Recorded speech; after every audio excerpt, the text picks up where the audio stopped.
அ நெறைய பேத்துக்கு இந்த லாக்டவுன் டைம் அப்படிங்கும்போது நெறைய விஷயங்கள் வந்து பிரேக் ஆயி, அது மூவ் ஆன் ஆனவங்களும் இருக்காங்க. லைக் அதுலருந்து ஸ்டாப் பண்ணி வேணாம் அந்த கரியரே அப்படின்ட்டு இருக்காங்க.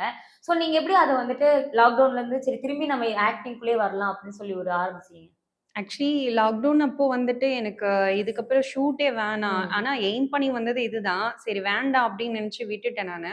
கொஞ்சம் வருஷம் கழிச்சு அதுக்கப்புறம் இப்போ இல்ல நம்மளுக்கு தெரிஞ்ச ஃபீல்டு இதுதான். நம்மளுக்கு தெரிஞ்சது, நம்மளுக்கு புடிச்சது தான் நம்ம பண்ணணும் அப்படின்னு சொல்லிட்டு அகைன் ரீஎன்ட்ரி குடுத்துட்டு இருக்கேன்டா. Okay ma'am. லைக் என்னன்னா ஆக்டிங் அப்படின்னு எடுத்துக்கிட்டோம்னா வந்து நெறைய பேத்துக்கு வந்துட்டு, இந்த ஒரு விஷயத்தினால தான் நான் ஆக்டிங் வந்து எடுத்தேன். அப்படின்னு சொல்லி ஒண்ணு இருக்கும். ஸோ நீங்க இந்த கரியர வந்து ஸ்டார்ட் பண்ணதுக்கு முக்கியமான ஒரு காரணங்கள் இருக்கும். அது என்னன்னு சொல்லுங்க? ஆக்சுவலி எனக்கு இது வந்து ரீசென்ட்டா வந்த பிளான்லாம் எதுவுமே ம். கிடையாது. எனக்கு 3 ஸ்டாண்டர்ட் படிக்கும்போதுலேருந்தே எனக்கு இது ட்ரீமாவே ஆயிடுச்சு.